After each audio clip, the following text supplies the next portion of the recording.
Hai teman-teman, perkenalkan, nama saya Francisca Melda Setio Putri. Di sini saya akan menjelaskan sedikit, tidak terlalu banyak sih. Jadi saya akan menjelaskan mengenai materi kerangka kerja konseptual. Terlebih dahulu, sebelum saya menjelaskan untuk lebih detailnya mengenai apa sih kerangka kerja konseptual itu, jadi saya akan menjelaskan gambaran umumnya mengenai pengertian kerangka kerja konseptual. Jadi di sini kerangka kerja konseptual itu sendiri atau conceptual framework adalah suatu sistem koheren yang terdiri dari tujuan dan konsep fundamental yang saling berhubungan, yang menjadi landasan bagi penetapan standar yang konsisten dan penentuan sifat, fungsi, serta batas-batas dari akuntansi keuangan dan laporan keuangan. Jadi itu merupakan pengertian secara umum mengenai kerangka kerja konseptual itu sendiri. Apa sih yang melatar belakangi kerangka kerja konseptual itu? Jadi saya akan menjelaskan sedikit mengenai latar belakang kerangka kerja konseptual.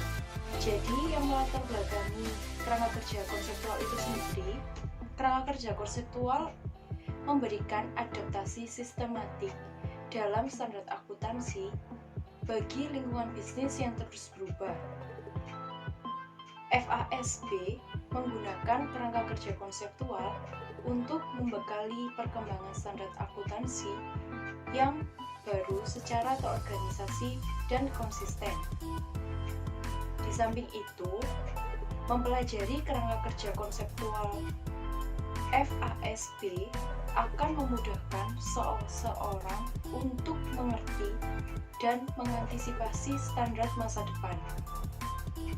Kerangka kerja konseptual menyebutkan tujuan dari pelaporan keuangan dan karakteristik dari informasi akuntansi yang baik, mendefinisikan dengan tepat istilah-istilah yang bisa digunakan seperti aset dan pendapatan serta menyediakan petunjuk untuk pengakuan, pengukuran, dan pelaporan keuangan yang tepat. Dengan adanya standar akuntansi keuangan atau SAK yang baru memberikan petunjuk-petunjuk dan aturan-aturan pelaporan keuangan yang berbeda dari sebelumnya, sehingga diperlakukan adanya publikasi kepada seluruh pelaku akuntansi di Indonesia agar penyesuaian dengan peraturan baru yang berlaku. Demikian merupakan latar belakang dari kerangka kerja konseptual. Jadi setelah ini saya akan menjelaskan secara detail mengenai kerangka kerja konseptual itu apa, mau dibawa kemana arah kerangka kerja konseptual itu, dan pengertiannya yang lebih lanjut dan manfaatnya untuk kedepannya seperti apa. Jadi jangan bosan-bosan ya untuk mendengarkan penjelasan saya. Terima kasih.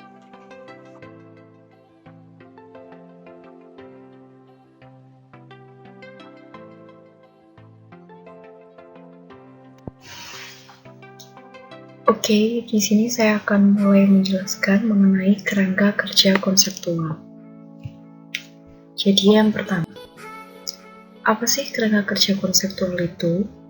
Kerangka kerja konseptual memberikan adaptasi sistematik dalam standar akuntansi bagi lingkungan bisnis yang terus berubah. FASB menggunakan kerangka kerja konseptual untuk membekali perkembangan standar akuntansi yang baru secara terorganisasi dan konsisten. Tujuan dan fundamentalis kerangka kerja konseptual. Tujuan kerangka kerja konseptual adalah tujuan pelaporan keuangan, sedangkan fundamentalis adalah konsep-konsep yang mendasari akuntansi keuangan, yakni yang menuntun pada pemilihan transaksi, kejadian, dan keadaan-keadaan yang harus dipertanggungjawabkan. Untuk mengenai arah kerangka kerja konseptual dibagi menjadi beberapa bagian. Yang pertama, untuk memberikan informasi yang dapat diandalkan. Yang kedua, informasi mengenai sumber daya bersih. Yang ketiga, informasi keuangan. Sedangkan yang keempat, mengumpulkan informasi lain dan sebagai sarana evaluasi. Jadi definisi kerangka kerja konseptual itu ada dua. Yang pertama, menurut Belkauri.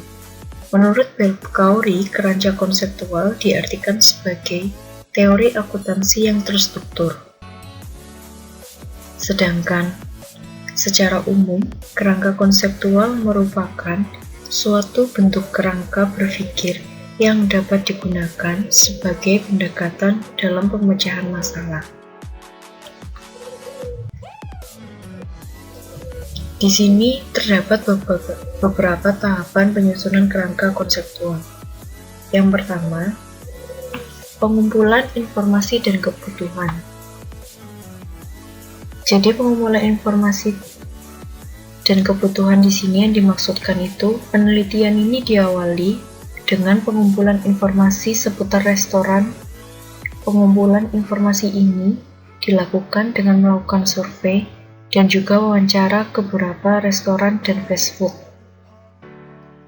Informasi yang dikumpulkan berupa daftar makanan, yaitu harga makanan untuk input dari aplikasi, banyak pegawai yang diperlukan untuk keperluan login, waktu penyajian, dan banyak koki untuk mengimplementasikan algoritma multi-level feedback queue. Yang kedua, perancangan sistem. Perancangan sistem yang dimaksud di sini yaitu rancang bangun sistem yang dibuat. Perancangan yang dibuat berupa use case diagram, activity diagram, serta class diagram. Perancangan sistem ini dibuat berdasarkan informasi yang telah didapat melalui survei dan wawancara terhadap beberapa restoran dan fast food. Sedangkan yang ketiga merupakan perancangan interface.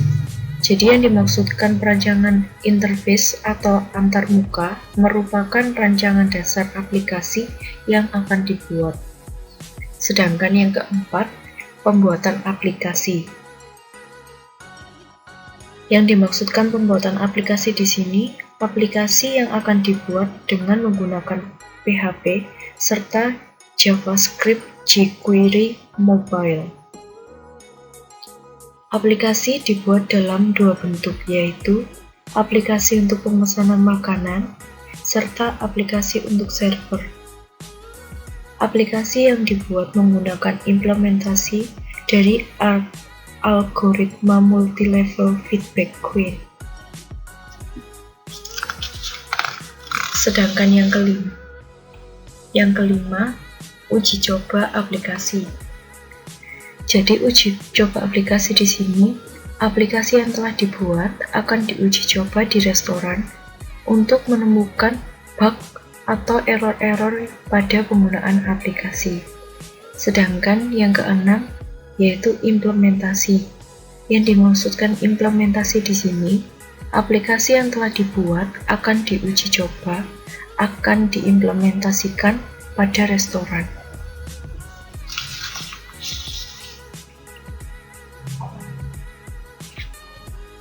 Mengapa sih harus ada kerangka kerja konseptual? Jadi ada beberapa alasan kenapa harus ada kerangka kerja konseptual. Alasan yang pertama, karena memberikan fondasi yang dapat menjadi pedoman bagi penetapan standar. Sedangkan yang kedua, karena memungkinkan badan penyusun standar untuk mengembangkan standarnya. Sedangkan yang ketiga, karena memberikan konsep-konsep pengambilan keputusan yang luas. Dan alasan yang terakhir yaitu alasan keempat, karena menghasilkan standar perusahaan yang berkualitas.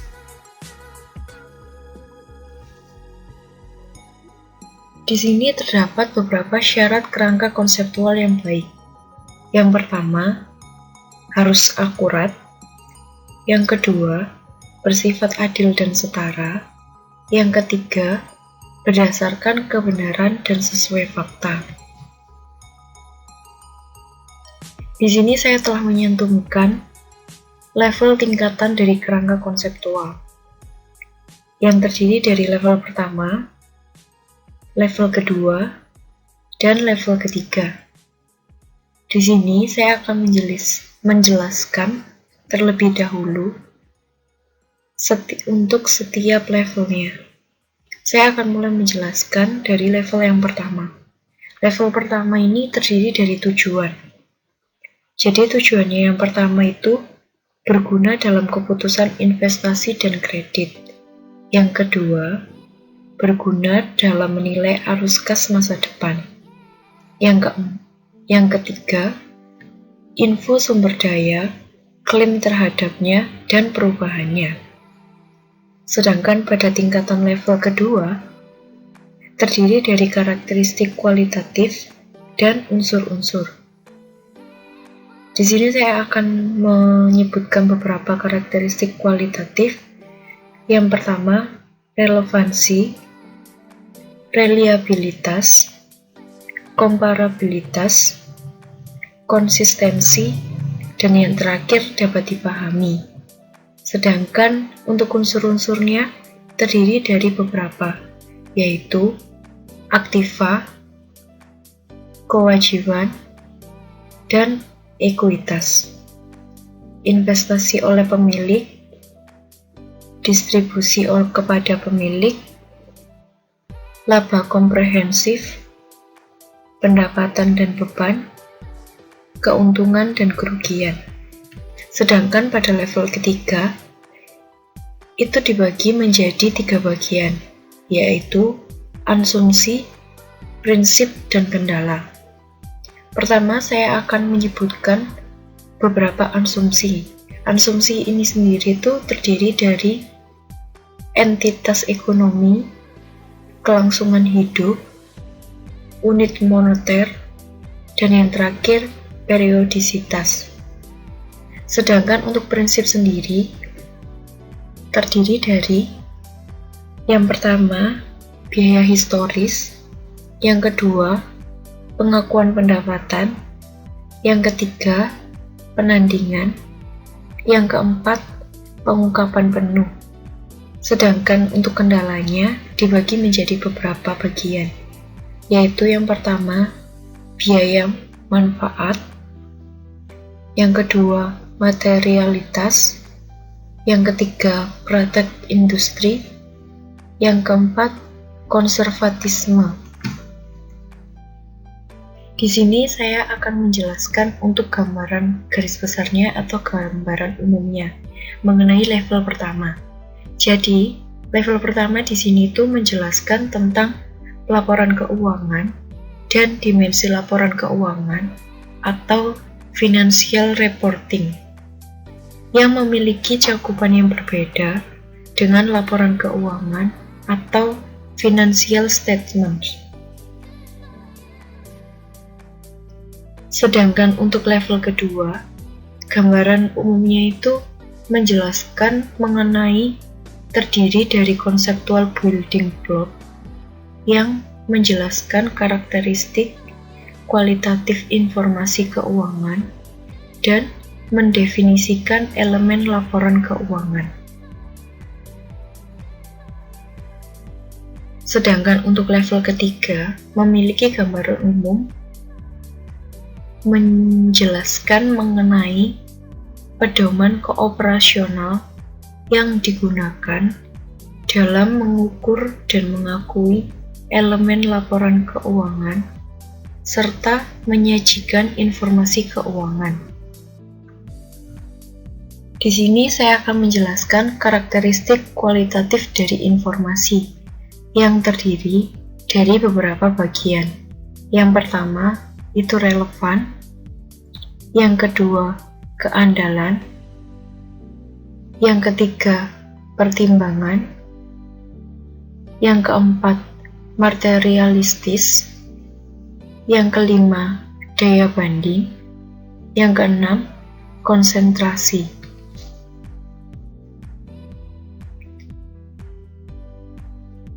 Dalam elemen laporan keuangan, ini memiliki beberapa bagian lagi, yaitu aset,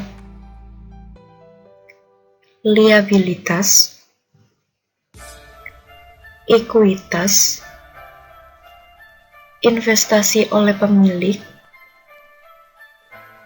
distribusi pada pemilik, komprehensif, income, revenues,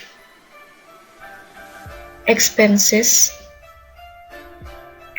gains, dan yang terakhir, losses. Kerangka kerja konseptual yang ada di Indonesia. Jadi di Indonesia ini, kerangka kerja konseptual terdiri dari kerangka dasar penyusunan laporan keuangan. Apa sih kegunaannya? Kegunaannya itu untuk menanggulangi masalah akuntansi yang belum diatur SAK.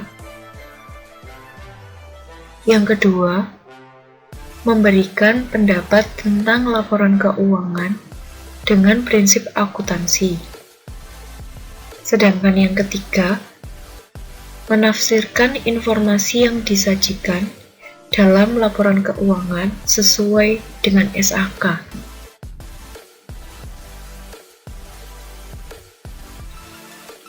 Tujuannya di sini tuh untuk memberikan informasi mengenai posisi keuangan,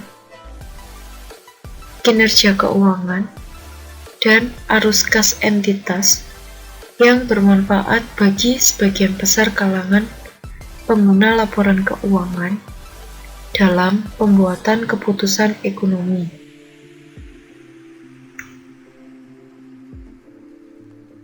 Apa sih asumsi dasarnya? Jadi asumsi dasarnya itu ada dasar akrual. Dasar akrual ini sendiri itu merupakan suatu metode yang digunakan dalam pencatatan akuntansi perusahaan, di mana pendapatan yang diterima oleh perusahaan dan biaya yang dikeluarkan oleh perusahaan dicatat pada saat terjadinya transaksi kelangsungan hidup. Penyusunan laporan keuangan diasumsikan bahwa perusahaan akan tetap terus melanjutkan usahanya di masa depan atau di masa yang akan datang. Elemen laporan keuangan. Elemen laporan keuangan ini dibagi lagi menjadi beberapa bagian. Yang pertama, adanya aktiva. Yang kedua, kewajiban. Yang ketiga, ekuitas. Yang keempat, penghasilan. Yang kelima, beban.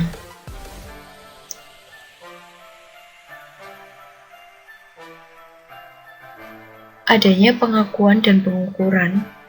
Di sini saya akan menjelaskan satu persatu mengenai pengakuan maupun pengukuran. Maka terlebih dahulu, saya akan menjelaskan mengenai apa sih pengakuan itu dan apa sih pengukuran itu.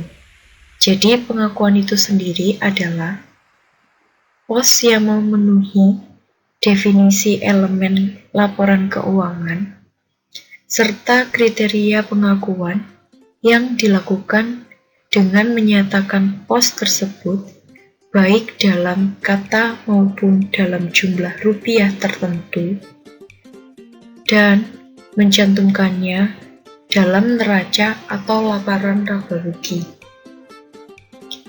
Sedangkan untuk pengukuran itu sendiri memiliki arti yaitu proses penentuan jumlah rupiah untuk mengakui dan memasukkan setiap elemen laporan keuangan ke dalam neraca atau laporan laba rugi.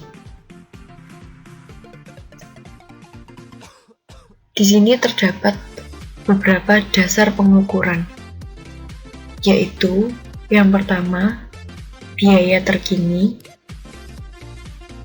Yang kedua, nilai realisasi atau penyelesaian.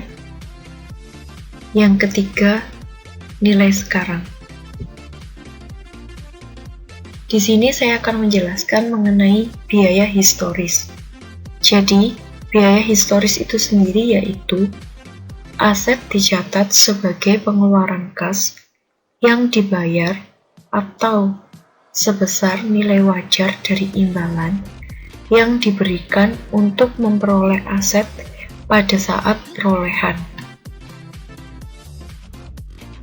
Sedangkan biaya terkini yaitu aset dinilai dalam jumlah kas yang seharusnya dibayar bila aset yang sama pada perolehan saat ini. Untuk nilai realisasi memiliki pengertian yaitu aset dinyatakan dalam jumlah yang dapat diperoleh sekarang dengan menjual aset dalam pelepasan normal.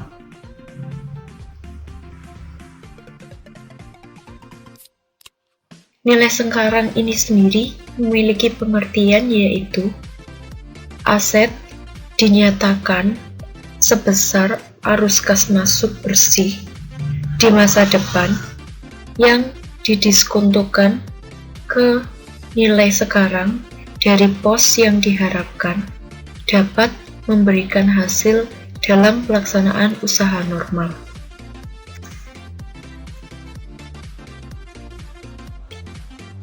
Di sini terdapat kritik terhadap konseptual, yaitu pendekatan ilmiah.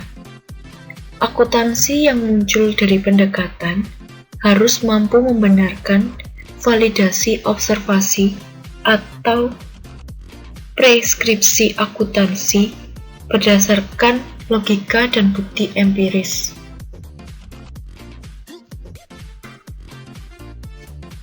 Nilai profesional. Nilai profesional ini memiliki pengertian yaitu dipusatkan pada pemilihan tindakan yang dianggap paling baik berdasarkan nilai profesional itu sendiri. Nilai profesional ini terdiri dari beberapa bagian. Yang pertama, kerangka konseptual sebagai dokumen kebijakan. Yang kedua, nilai profesional dan perlindungan diri atau self-preservation. Mampu nggak sih kalau kerangka konseptual itu menyelesaikan semua masalah? Kalau menurut saya pribadi, dapat dibilang mungkin tidak mampu, karena ada beberapa faktor yang membuat kerangka konseptual itu tidak mampu menyelesaikan semua masalah yang ada. Jadi secara garis besarnya itu, kerangka konseptual mungkin tidak mampu menyelesaikan semua masalah yang berkaitan dengan penentuan standar akuntansi. Misalnya, yang berkaitan dengan aspek pemulihan sosial harus betul-betul ada dan dapat digunakan untuk memecahkan isu-isu akuntansi kontroversial.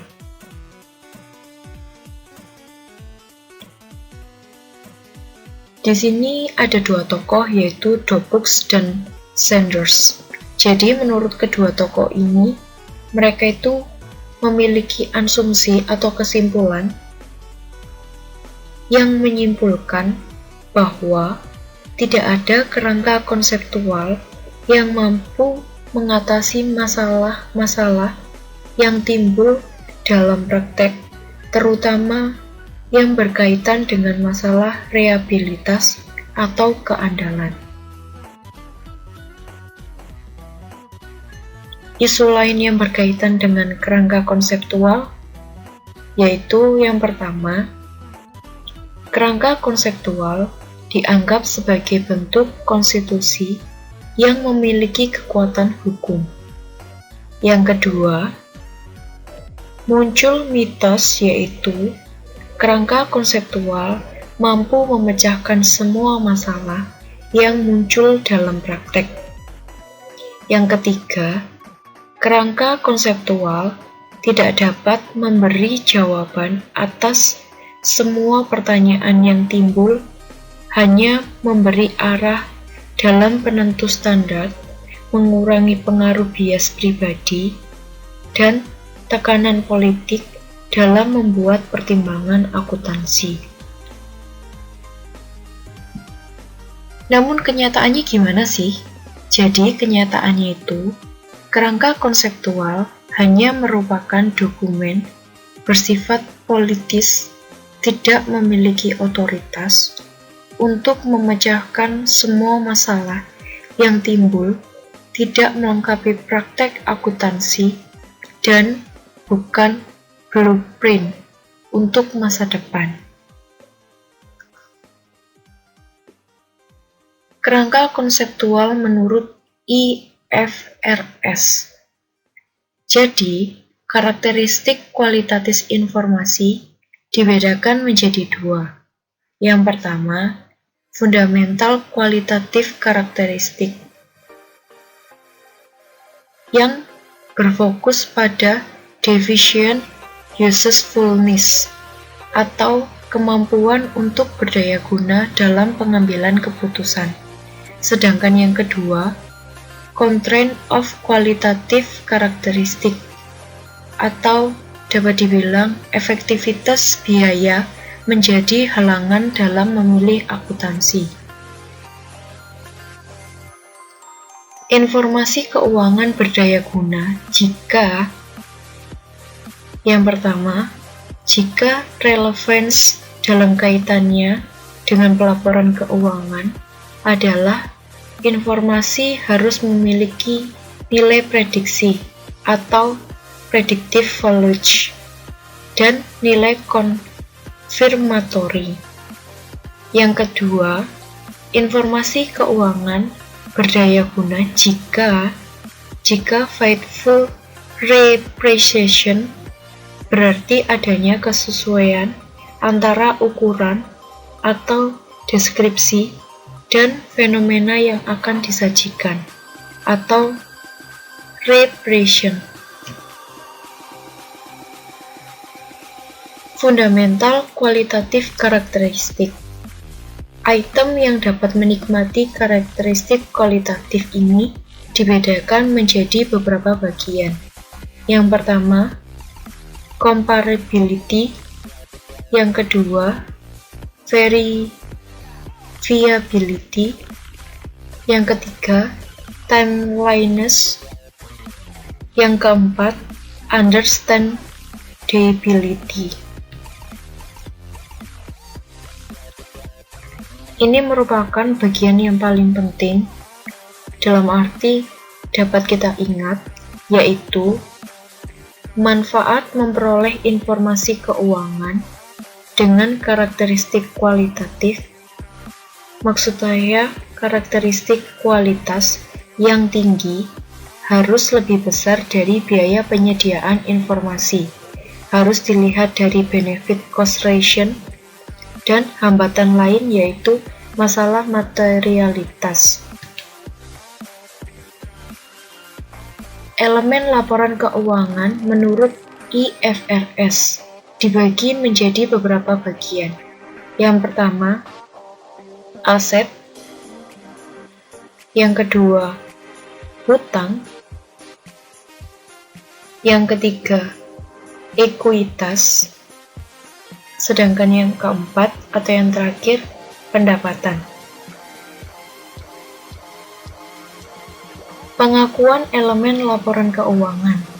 Item yang di dalam laporan keuangan diakui jika yang pertama, jika kemungkinan manfaat ekonomi di masa datang akan mengalir ke entitas.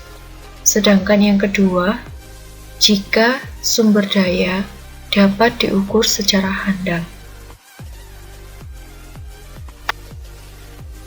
Hai guys, hai teman-teman. Jadi setelah kalian mendengarkan mengenai apa sih kerangka kerja konseptual di video saya yang sebelumnya. Semoga apa yang saya jelaskan itu sangat jelas dan kalian bisa memahaminya. Dan semoga kalian tidak bosan untuk mendengarkan penjelasan saya di sebelumnya ya, teman-teman, guys.